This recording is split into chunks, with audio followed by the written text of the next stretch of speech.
আজকে আমি খুবই ইন্টারেস্টিং একটা বিষয় নিয়ে আলোচনা করব, যেটা অনেকেই জানতে চায়, কিন্তু তারা খোলাখুলিভাবে এই ব্যাপারে আলোচনা করতে একটু দ্বিধাবোধ করে। তো বিষয়টি হচ্ছে অ্যানাল বা পেছন দিয়ে করা। আর এটা 30 থেকে 40% ছেলে মেয়েরা একবার হলেও কৌতূহলবশত করে থাকে। তবে এই ধরনের আচরণ কিন্তু নতুন না, এটা বহু যুগ আগের থেকে হয়ে আসছে।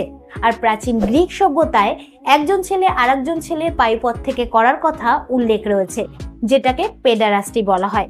তবে আজকালকার যে ছেলে মেয়েরা রয়েছে তাদের কাছে এর সঠিক তথ্য না থাকার কারণে অনেকেই খুব খারাপ অভিজ্ঞতার শিকার হয়ে থাকে। তাই আজকে আমরা জানবো যে পেছন দিয়ে কিভাবে করে, এটা করা ঠিক নাকি ভুল, আর এর কি কি সাইড এফেক্ট রয়েছে।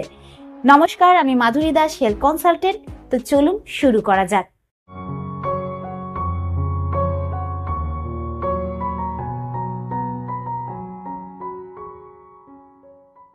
দেখুন, পেছন দিয়ে করা এমন একটা জিনিস যেখানে একজন ছেলে তার প্রাইভেট পার্ট তার পার্টনারের পেছনের অংশে প্রবেশ করায়। আর এটা যে শুধুমাত্র একজন ছেলে আর মেয়ের মধ্যে হয়ে থাকে এরকম কিন্তু না, এটা কিন্তু দুজন ছেলের মধ্যেও হয়ে থাকে। আর এটা কিছু মানুষের কাছে আনন্দ পাওয়ার একটা মাধ্যম, আবার অনেকের কাছে অস্বস্তির একটা জিনিস। কারণ যদি এটা ঠিকঠাকভাবে না করা হয় তাহলে কিন্তু বড় ক্ষতি হওয়ার সম্ভাবনা থাকে। তো নর্মাল যে সহবাস রয়েছে, যেটা মেয়েদের সামনের অংশে করা হয়, সেখানকার যে টিস্যুগুলো রয়েছে সেগুলো কিন্তু খুব স্ট্রং হয়, যার কারণে করার সময় সেরকম কোনো প্রবলেম হয় না।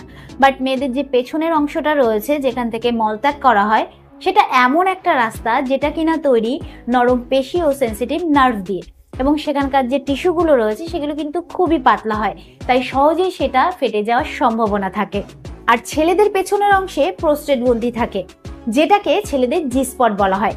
তো আপনি এটা জেনে অবাক হয়ে যাবেন যে 2006 সালে একটা স্টাডিতে দেখা গেছে যে প্রোস্টেটে চাপ পড়ার কারণে মাথায় একই ধরনের উত্তেজনা তৈরি হয়, যেটা কিনা মেয়েদের জি স্পটের উত্তেজনার সমান। তো এবার জানা যাক যে এটা কিভাবে করে। দেখুন, যখন পেছনে করবেন তখন কিন্তু কখনোই জোরে জোরে করবেন না, আস্তে আস্তে করবেন। কারণ মেয়েদের যে সামনের অংশটা রয়েছে তার ভেতরে অনেকটাই জায়গা থাকে এবং সেটা রবার বা এলাস্টিকের মতন হয়, যার ফলে তার ভিতরে কিছু প্রবেশ করালে সেটা তার মতনই শেপ নিয়ে নেয়। বাট পেছনে করলে কিন্তু সেরকম কিছুই হয় না, কারণ পেছনের যে ছিদ্র রয়েছে সেটা খুব ছোট হয় এবং সেটা এলাস্টিকের মতন হয় না, এবং তার ভেতরে অল্প জায়গা থাকে, যার ফলে করার সময় নানা রকম প্রবলেম হতে পারে। তাই যখনই পেছনে করবেন একটানা না করে থেমে থেমে করুন এবং মাঝখানে মাঝখানে ফোর প্লে করুন, যাতে আপনার পার্টনার সেটা এনজয় করতে পারে। আর কয়েকটা জিনিস মাথায় রাখা কিন্তু খুবই জরুরি, যেরকম হচ্ছে করতে যাওয়ার আগে দুজন পার্টনারকেই কিন্তু অবশ্যই ওয়াশরুমে যেতে হবে এবং তারপরেই করার প্ল্যানিং করতে হবে। এছাড়া কন্ডোম ব্যবহার করতে হবে, কারণ কন্ডোমের গায়ে একটা তেলতেলে পদার্থ লাগানো থাকে, যার ফলে করাটা খুব ইজি হয়ে যায়, ব্যথা কম হয় এবং ইনফেকশন ছড়ানোরও কিন্তু চান্স কম থাকে। কিন্তু একটা কথা, যেই কন্ডোমটা পরে আপনি পেছনে করবেন সেই কন্ডোমটা পরে কিন্তু কখনোই সামনে করতে যাবেন না, কারণ সেই কন্ডোমে জীবাণু থাকতে পারে, যার ফলে আপনার পার্টনারেরই নানান রকম রোগ বা ইনফেকশন ছড়াতে পারে। তো এই কন্ডোমের কথা শুনে আপনার মাথায় এখন আসতেই পারে যে পেছনে করার ফলে বাচ্চা হওয়ার কোনো রকম চান্স নেই। তো না, এতে কিন্তু কোনো রকম চান্স নেই, কারণ মেয়েদের যে ইউট্রাস রয়েছে বা ফ্যালিপিয়ান টিউব রয়েছে তার সঙ্গে কিন্তু পেছনের অংশের কোনো রকম কানেকশন নেই।